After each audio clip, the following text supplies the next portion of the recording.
하나님의 말씀은 이사야서 53장 4절로부터 9절까지입니다. 합독하겠습니다. 그는 실로 우리의 질고를 지고 우리의 슬픔을 당하였거늘 우리는 생각하기를 그는 징벌을 받아 하나님께 맞으며 고난을 당한다 하였노라. 그가 찔림은 우리의 허물 때문이요 그가 상함은 우리의 죄악 때문이라. 그가 징계를 받음으로 우리는 평화를 누리고 그가 채찍에 맞음으로 우리는 나음을 받았도다.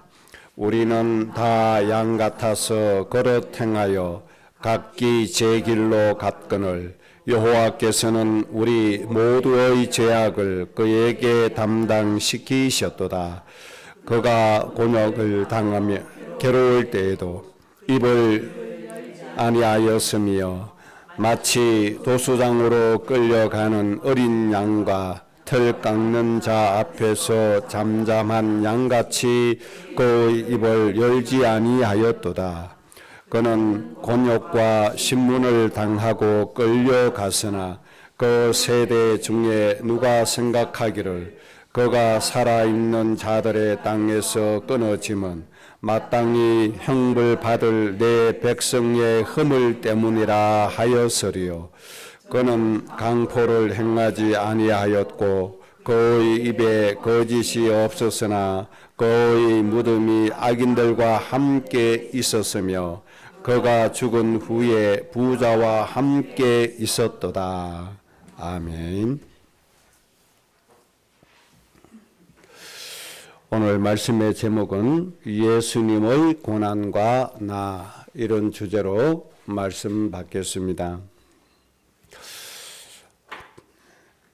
대중 가요 중에 나는 반딧불 이런 가요가 있더군요.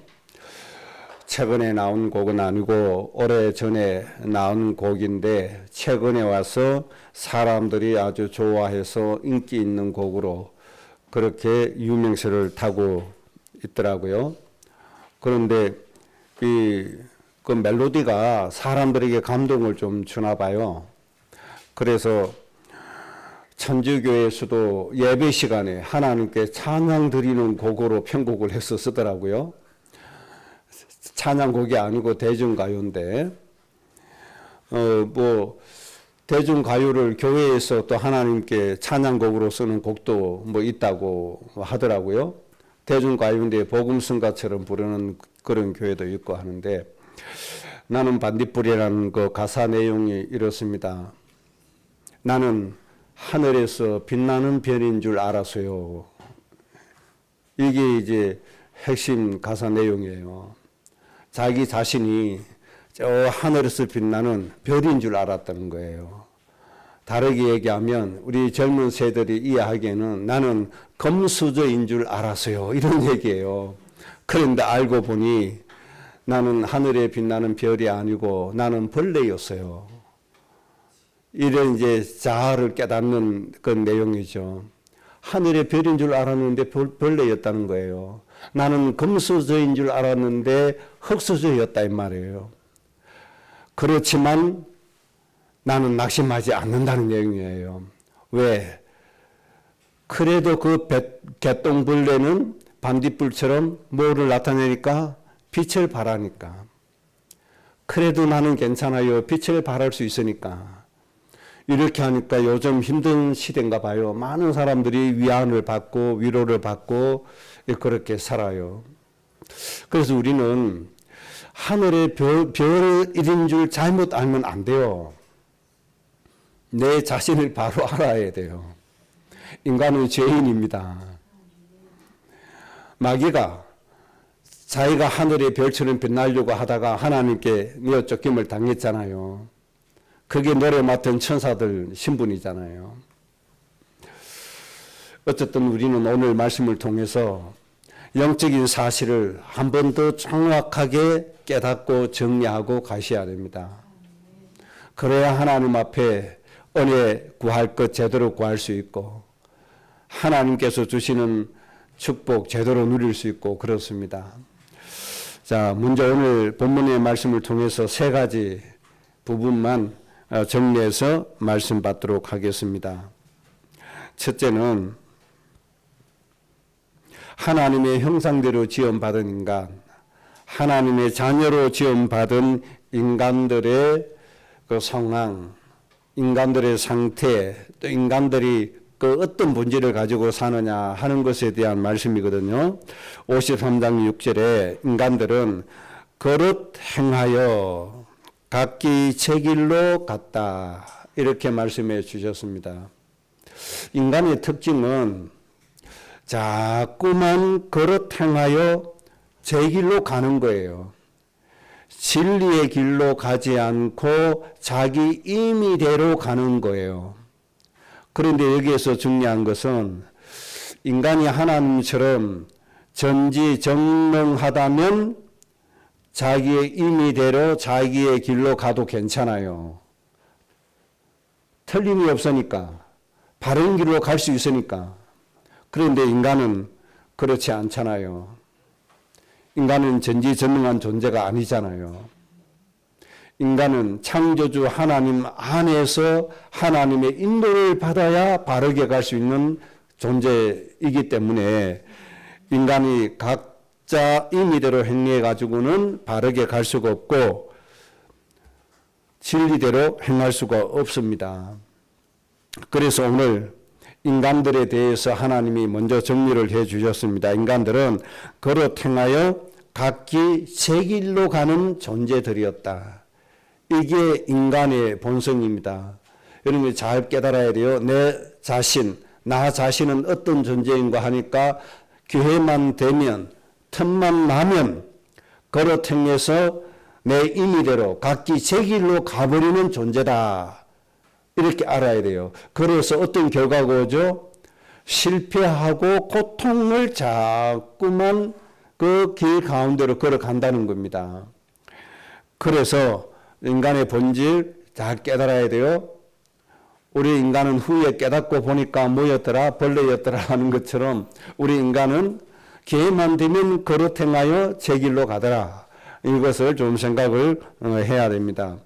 창세기 3장에 에덴 동산에서 아담과 하와, 완전한 인간이죠. 이 아담과 하와 완전한 인간이 어떻게 했습니까? 또 제 길로 갔잖아요. 하나님의 말씀을 싫어했습니다. 창세기 2장 17절에 하나님이 명하신 그 말씀 어기면 죽음이 와요. 하나님이 에덴 동산에서 누리게 해주신 모든 축복 내 것으로 삼아서 행복하게 살기 위해서는 창세기 2장 17절 말씀, 그 말씀을 꼭 지켜야 돼요. 그런데 아담과 하와는 이 말씀은 싫어했어요. 그리고 마귀가 주는 거짓말, 그것을 더 좋아했어요. 마귀가 주는 거짓말은 하나님의 말씀과 반대는 말, 하나님의 말씀을 거역하는 말이었습니다. 이 마귀의 거짓말을 더 좋아해서 마귀의 말을 따라갔더니 인간에게 어떤 결과가 왔어요? 창세기 3장 21절에 에덴 동산에서 내어 쫓김을 당하고 하나님이 주의 사자를 통해서 에덴 동산에 들어오지 못하도록 지켰다고 말씀했습니다. 이렇게 에덴 동산에서 내어 쫓김을 당하니까 인간에게 죽음이 왔잖아요. 모든 고통이 다 왔습니다. 해산의 고통이 왔죠. 육체의 질병이 왔죠. 모든 환경이 저주받아 버렸죠. 땅이 가시덤불을 내게 되었습니다. 모든 인간에게 모든 고통이 다 찾아오게 되어졌습니다. 왜 그렇게 되어졌죠? 인간이 자꾸만 걸어 행하는 거예요. 말씀을 행하는 것이 아니고 걸어 행하는 거예요. 자기 고집대로 행하는 거예요. 자기 임의대로 행하는 거예요. 창조주 하나님께서 원리를 주셨고 방법을 다 주셨는데도 불구하고 자기 임의대로 하나님을 반하면서 자기 고집대로 살아가는 게 인간이라는 거예요. 이런 우리 인생의 본질을 잘 깨닫고 내 자신을 뭐 해야 돼요? 쳐서 복종시켜야 돼요. 내 사신을 자꾸만 고쳐가야 돼요. 그래서 하나님이 주신 축복 가운데서 살아가도록 내 자신을 어떻게 해요? 다듬어 가야 돼요. 그 다음 이사야 1장 2절에서 4절에 보면 인간의 모습을 또 이렇게 설명했습니다. 그들이 하나님을 거역했다. 에덴 동산의 아담과 하와처럼 완전한 인간처럼 원래 인간처럼 또 하나님을 거역했다고 말씀하고 있습니다. 그 다음에 주인인 하나님을 깨닫지 못했다. 이렇게 인간을 진단하고 계십니다. 그리고 급기야는 인간들이 여호와 하나님을 버렸다고 말씀하고 있습니다. 이것이 인생의 문제들입니다. 그 다음에 인간들이 하나님을 만홀히 여겨 멀리하고 물러갔다고 말씀하고 있습니다. 만홀히 여겼다 이 말씀은 여호와 하나님을 경멸했다. 여호와 하나님을 업신여겼다. 여호와 하나님 앞에 함부로 했다. 하나님을 함부로 대했다. 하나님을 업신여겼다. 하나님을 심지어 경멸히 여겼다. 인간의 본성이 이런 본성이라고 하는 겁니다.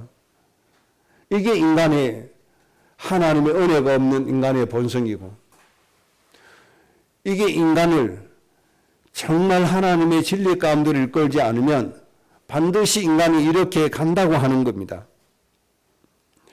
그래서 인간이 어떤 결론에 도달하게 되어졌는가 하니까 로마서 3장 23절 말씀처럼 모든 사람이 죄를 범하였음에 하나님의 영광에 이르지 못하더니 이렇게 하나님을 버리고 하나님을 거역하고 하나님을 깨닫지 못하고 하나님을 경멸한 인간은 완전히 죄를 범하는 인간이 되었다고 말씀했습니다. 그래서 로마서 3장 10절에 인간 중에 의인은 한 사람도 없게 됐다. 이렇게 말씀하셨습니다. 그리고 로마서 3장 23절에 죄에 빠진 인간의 결론이 어떻게 나타나느냐. 죄의 삭선 사망이요. 이렇게 말씀해 주셨습니다. 하나님을 거역하고 하나님을 무시하고 하나님 싫다고 하나님 배반하고 떠난 인간이 완전히 죄에 빠졌는데 그 죄의 결과는 사망으로 인간이 살아갈 수밖에 없었다는 겁니다. 이게 인간입니다. 완전한 인간부터 하나님을 거역하더니 에덴 동산에서 쫓겨난 인간은 더 심하게 하나님을 배반하고 하나님을 거역하고 하나님을 떠나가게 된 겁니다. 그래서 자기 임의대로 사는 겁니다. 내 생각대로. 내 생각이 진리인 줄 알고 그렇게 살아가는 거예요. 그래서 인간에게는 온갖 저주와 고통이 인간에게 다가왔습니다. 모든 질병, 모든 고통이 다 왔습니다. 그래서 인간은 본질적으로 어떤 존재로 살아가죠? 에베소서 2장 3절에 있는 말씀처럼 본질상 진노의 자녀였다. 인간은 본질상 진노의 자녀가 되어버리고 말았습니다. 이것을 뭐라고 얘기하죠? 운명이라고 얘기하는 겁니다. 본질상 진노의 자녀된 여기에서 인간이 빠져나올 수가 없는 거예요. 여기에서 감은 대대로 고통과 저주 가운데서 살아가는 거예요. 모든 우한 질고 벗어날 수가 없는 거예요. 그래서 이것을 또 다른 말로는 뭐라고 말씀했습니까? 너희 아비 마귀 이렇게 말씀했습니다.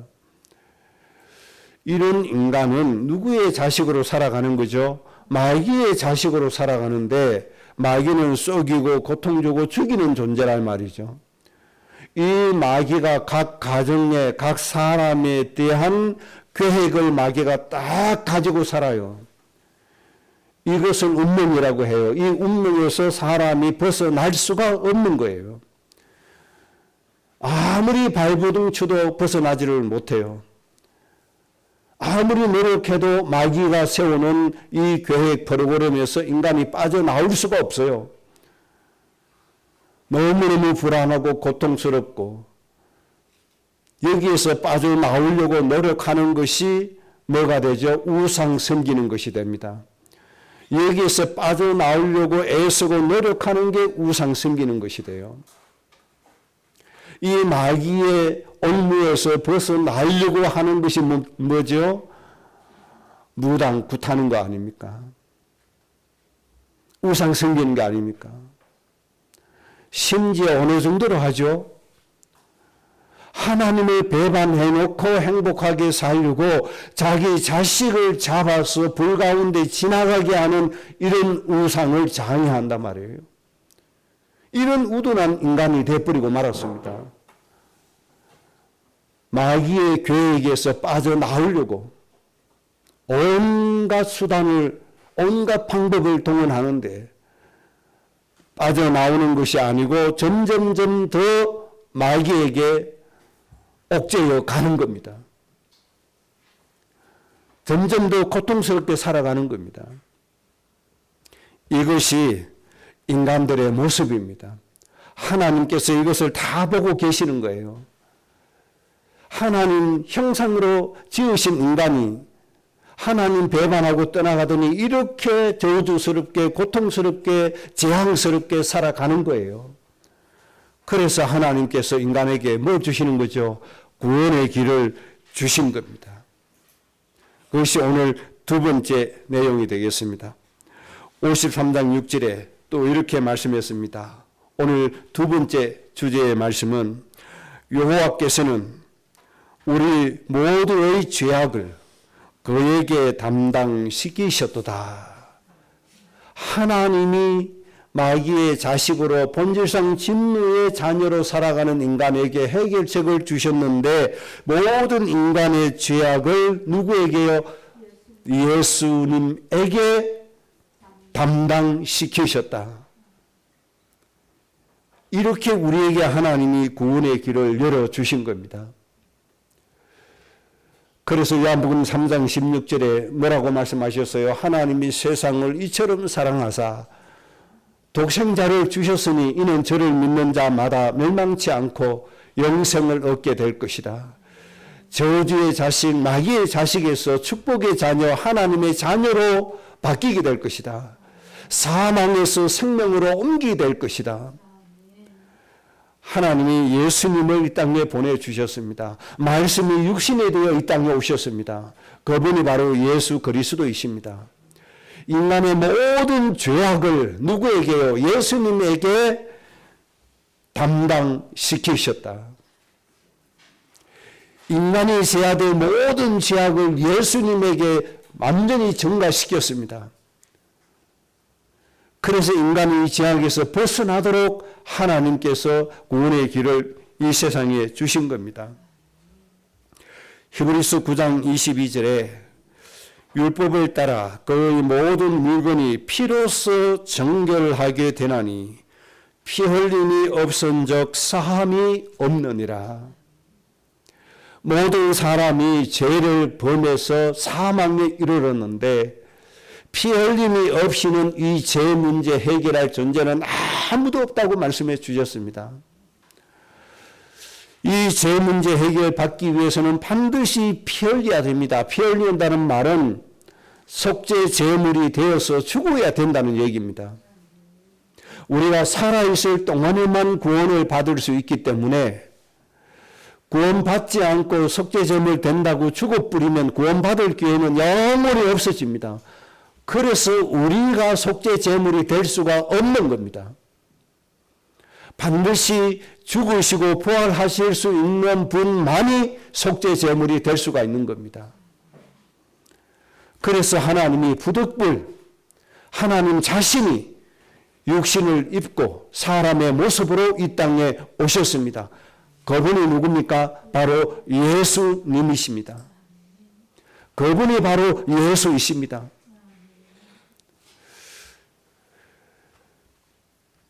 피 흘림이 없은즉 사함이 없기 때문에 죽어서 모든 사람의 죄를 대신 져 주셔야 되기 때문에 하나님이 친히 육신을 입고 이 땅에 오신 겁니다.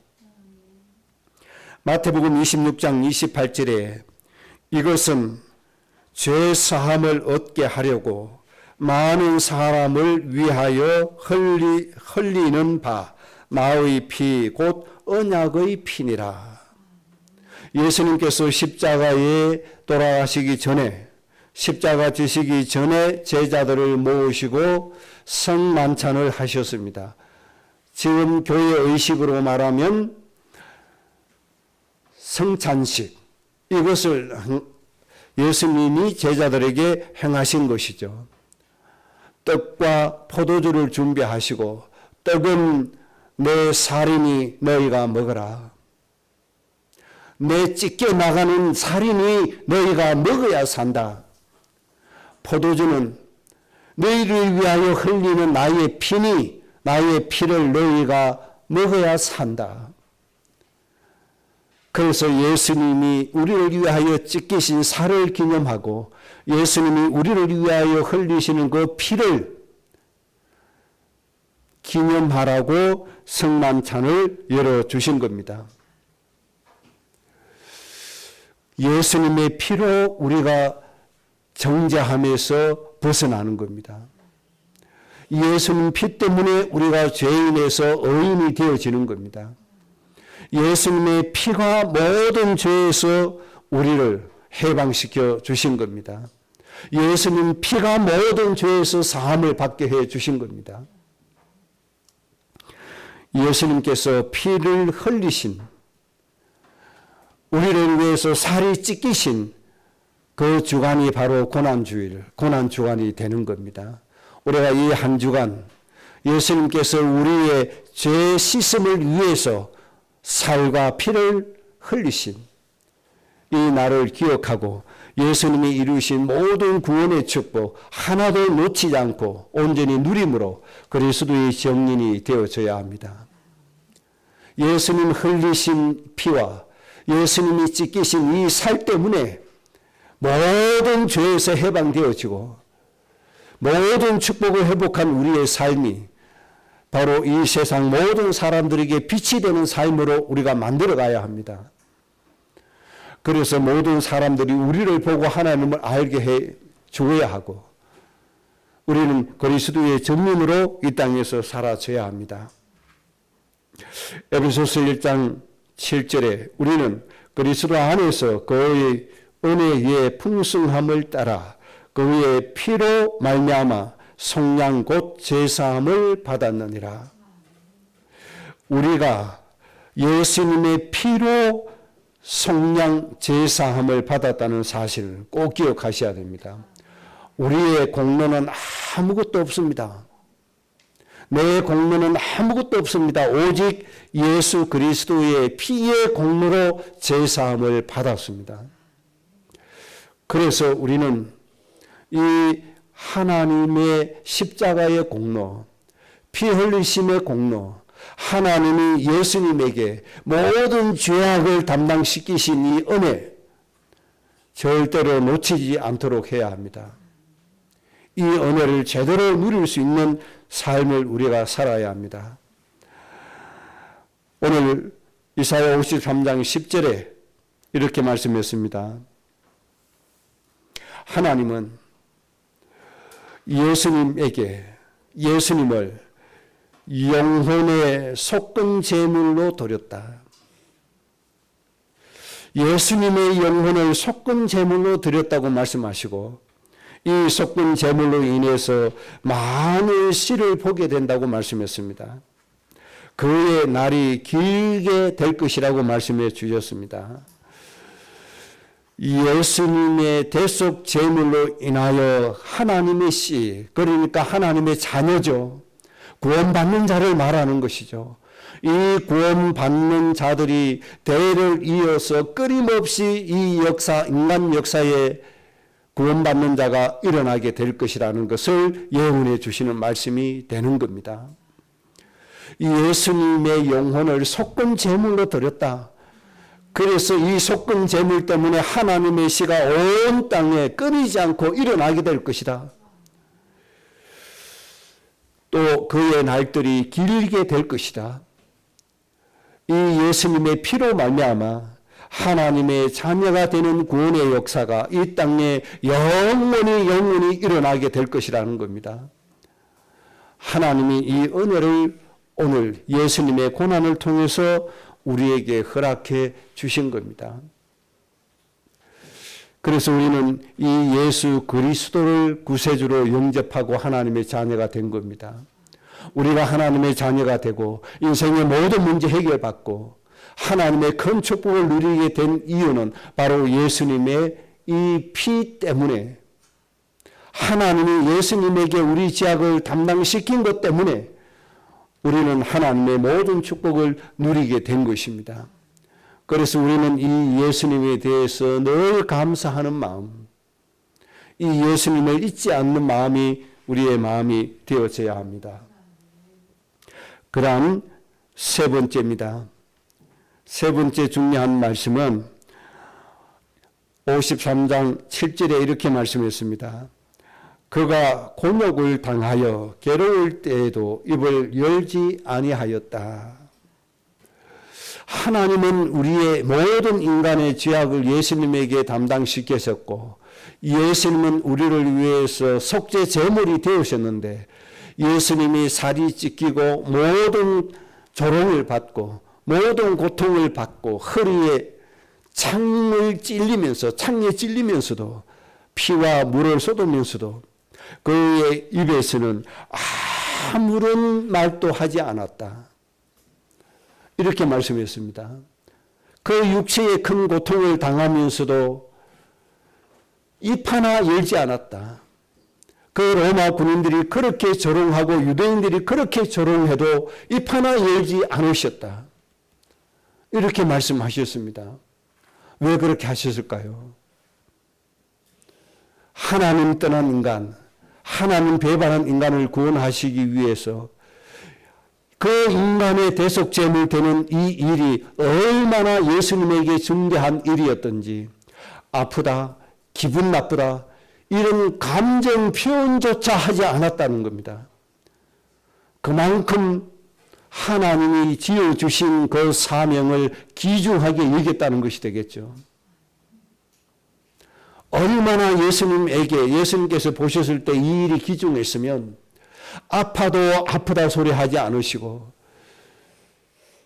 온갖 모욕을 당해도 감정 하나 상하지 않으실 정도로 잠잠히 하나님이 주신 그 죄악을 감당하게 해주신 그것을 홀로 지고 가신 겁니다. 히브리서 12장 2절에 이렇게 말씀했습니다.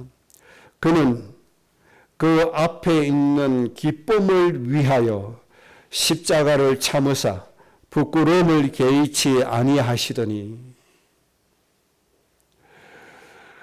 예수님 앞에 있는 기쁨을 위해서 이렇게 말씀했습니다. 그러니까 하나님께서 예수님에게 죄악을 감당시켜 주시고 목숨을 버리게 하신 이 일이 예수님 앞에는 큰 기쁨이었다. 이렇게 말씀하고 계신 겁니다.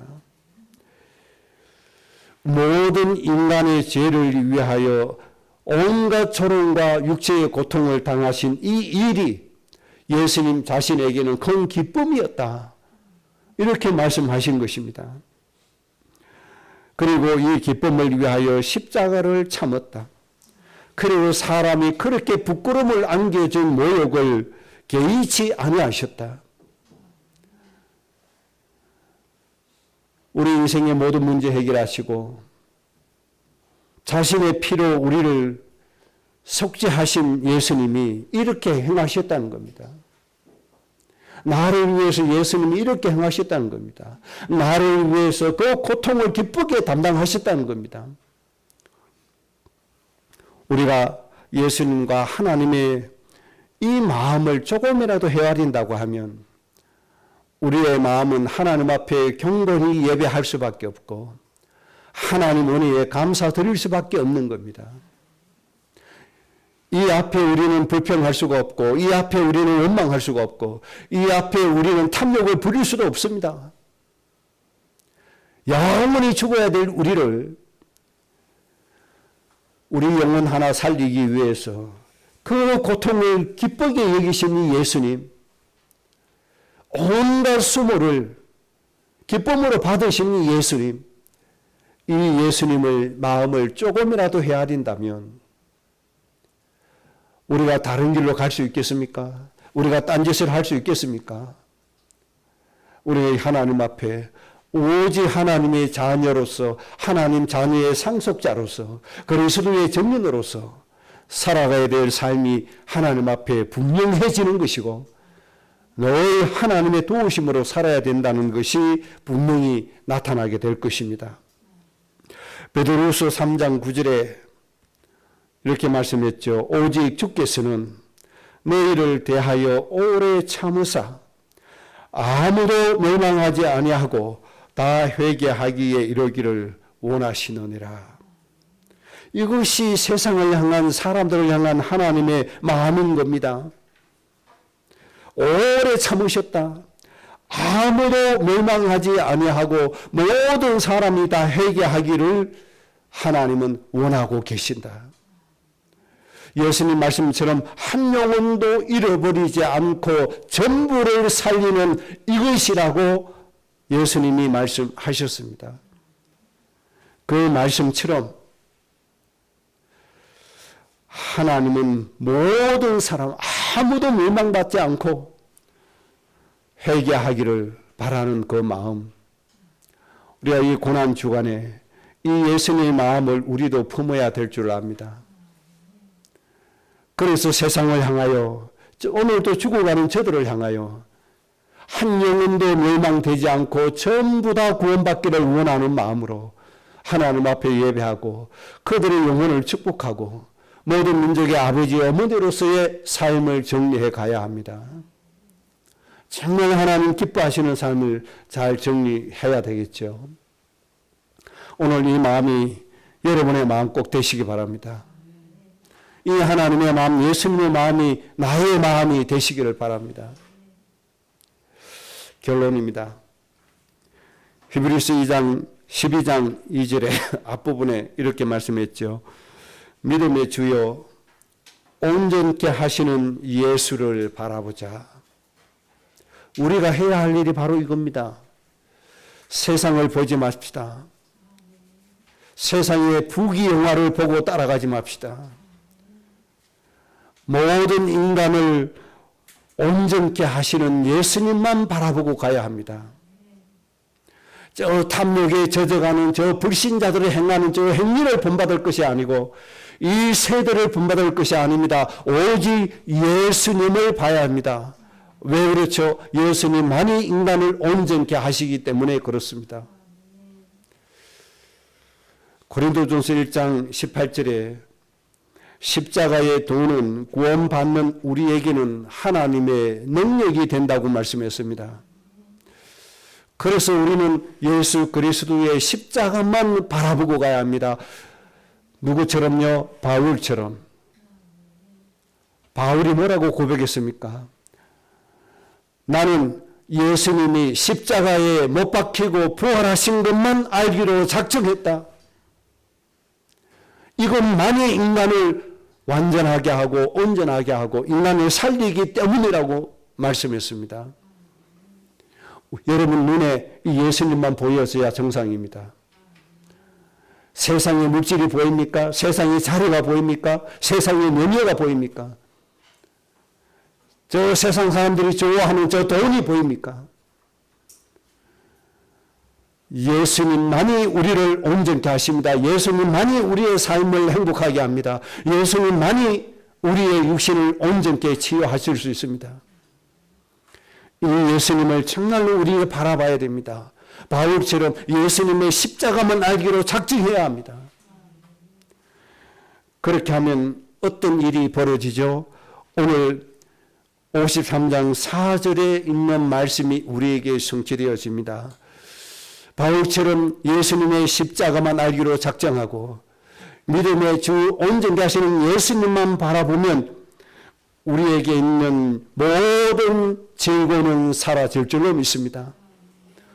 예수님만 바라보고 십자가만 생각하면 우리에게 있는 슬픔이 완전히 사라지게 될 것이고 우리에게 있는 모든 허물이 사라지게 될 것이고 세상에서 얻을 수 없는 평화를 우리는 누리게 될 것입니다. 그리고 예수님의 채찍에 맞으심으로 우리가 나음을 입었다고 하신 말씀이 우리에게 성취가 되어질 겁니다. 그래서 우리의 모든 질병, 영적인 병, 마음의 병, 생각의 병, 유신의 병이 온전케 하시는 예수님, 십자가만 바라보는 이 믿음 때문에 우리의 모든 질병이 치유되어지는 역사가 우리의 삶에 나타나게 될 줄로 믿습니다. 하나님은 예수님에게 우리의 모든 죄악을 담당시켰습니다. 예수님은 기쁨으로 우리 죄악을 위해서 우리를 구원하시기 위하여 모든 고통과 조롱을 기쁘게 받아주셨습니다. 그 결과로 우리는 모든 행복을 회복했고 모든 평화를 회복했고 모든 병 치유의 응답을 회복했습니다. 그리고 우리는 하나님의 상속자가 되었습니다. 그래서 우리는 그리스도의 사신이 되어졌고 그래서 우리는 복의 근원이 되어졌고 그래서 우리는 모든 민족의 아버지 어머니가 되어졌습니다. 모든 민족을 양육할 수 있는 부모의 역할을 감당할 정도로 하나님의 복을 받았습니다. 이 축복을 온전하게 누리는 여러분들 되시기를 바랍니다. 우리는 예수님을 좀 배워야겠습니다. 저 죽어가는 영혼 살리기 위하여 조롱도 참을 줄 알고 조롱도 기쁨으로 읽을 줄 알고 내 육체에 오는 고통도 기쁨으로 읽을 줄 아는 이 고난 주간에 예수님의 고난을 통해서 중요한 것들을 우리가 배우고 누리고 우리의 인생을 복되게 함으로 말미암아 수많은 사람 앞에 그리스도의 정인의 모습으로 서시기를 바랍니다. 여러분을 보고 수많은 사람이 하나님을 알고 구원의 축복으로 행복한 인생 사라지는 이 땅의 모든 민족의 하나님의 백성들이 될 줄로 믿습니다. 오늘 이 말씀이 꼭 성취되기를 주의 이름으로 축복합니다. 오늘 말씀이 우리 삶 가운데 성취되게 해달라고 합심으로 기도하겠습니다.